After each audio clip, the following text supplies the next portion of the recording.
बिस्मिल्लाहिर्रहमानिर्रहीम। अस्सलाम वालेकुम। कैसे हैं आप सब। आज हम बना रहे हैं बकरे के पाए, जो कि बहुत मज़ेदार और बहुत टेस्टी बनते हैं। अगर आपसे इस तरह तरी वाले पाए नहीं बनते, आपके शोरबे पे, पाए के शोरबे पे इस तरह ऑयल नहीं आता, तो इस वीडियो को कंप्लीट देखिएगा, आपको ज़रूर फ़ायदा होगा। यहाँ पे मैंने 12 अदद ले लिए हैं पाए, और इन्हें अच्छे से धोकर साफ़ कर लिया है। ये स्किन समेत पाए हैं, और एक पाए की जो है 3-3 बोटियां बना ली।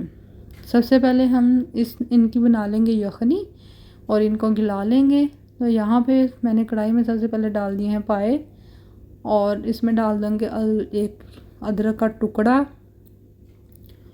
और 2 मैं डाल रही हूँ इसमें प्याज, फुल प्याज। बस इनको छीला है, काटने की ज़रूरत नहीं है।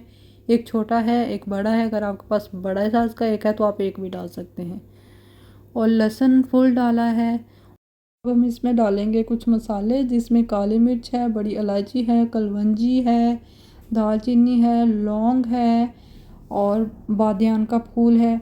इनको डालकर यहाँ मैंने 2 टेबलस्पून ले लिया है खुश्क धनिया, और 1 टेबलस्पून ज़ीरा लेकर इसको भी शामिल कर लिया है। और यहाँ पे अब हम 1 टेबलस्पून इसमें डाल देंगे नमक, ताकि जब हमारे पाए बॉयल हों, इनकी यखनी बने, तो वो फीकी फीकी ना हो। 1 टेबलस्पून इनफ होगा। और इसमें डाल देंगे पानी, या मैंने कढ़ाई को पानी से तकरीबन भर लिया था, थोड़ी सी स्पेस छोड़ी थी ताकि जब बॉयल आए तो पानी गिरे ना। अगर आप बना रहे हैं प्रेशर कुकर में, तो आप फिर 2 लीटर पानी डालें, वो इन पाओं के लिए इनफ होगा। क्वांटिटी के हिसाब से अगर आप इन पायों को देखें तो ये तकरीबन 2 किलो बनते हैं। अब हम इसको रख देंगे चूल्हे पर, और यहाँ पे तकरीबन 3 से 4 घंटे बाद हमारे पायों की यखनी बहुत अच्छी रेडी हो चुकी है, और पाए जितने मुझे चाहिए थे गल चुके हैं। मेरे हस्बैंड को होता है कि बहुत ज़्यादा गले हों, बस बोटी को हाथ लगाओ और हाथ में आ जाए, तो मैंने उस लिहाज से गलाए। मुझे 2 दफ़ा पानी मज़ीद डालना पड़ा। कभी भी आपको पानी मज़ीद डालना पड़े तो हमेशा गर्म करके डालें, ठंडा पानी दोबारा कभी मत डालें। यहाँ पे हमने पायल कर लिए हैं सेपरेट। ये देखो बहुत अच्छे गल चुके हैं। कईयों ने तो जो है वो हड्डी भी छोड़ दी थी, और यखनी को हमने छान लिया है।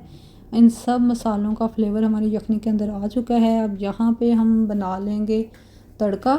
उसके लिए मैंने 1.5 कप ले लिया है कुकिंग ऑयल। जैसे वो हुआ है हल्का सा गर्म, तो उसमें बारीक चॉप किया हुए मैंने 4 मीडियम साइज़ के प्याज वो डाल दिए। इनको बारीक चॉप कर लेना अच्छा होता है, ताकि हमारी ग्रेवी जो है वो स्मूथ बने।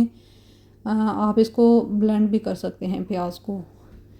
और यहाँ पे जैसे ही हमारा प्याज थोड़ा सा ट्रांसपेरेंट हुआ, तो हमने उसमें थोड़ा सा पानी ऐड करके उसे हिला के एक दफ़ा कवर करके रख दिया, ताकि प्याज हमारा सॉफ्ट हो जाए और ग्रेवी सा बनना जो है वो इसके साथ आसान हो, ये शोरबे पे तैरता हुआ नज़र ना आए। यहाँ पे तकरीबन 1 से 2 मिनट के बाद जब मैंने ढक्कन हटाया, तो प्याज हमारा काफ़ी सॉफ्ट हो गया था। इसमें मैंने डाला लहसुन अदरक का पेस्ट, जो यखनी से लहसुन निकला था, मैंने उसको भी छिलका उतार के वो उसको भी डाल दिया, ताकि वो भी ज़ाया ना हो। और इसे तब तक भूना जब तक हमारी लहसुन अदरक के पेस्ट की जो कच्ची सी स्मेल होती है वो ख़त्म नहीं हो गई। जैसे ही वो थोड़ा सा भून लिया, तो यहाँ पे मैंने 3 मीडियम साइज़ के टमाटर, उनका छिलका रिमूव करके उन्हें चॉप करके डाल दिया।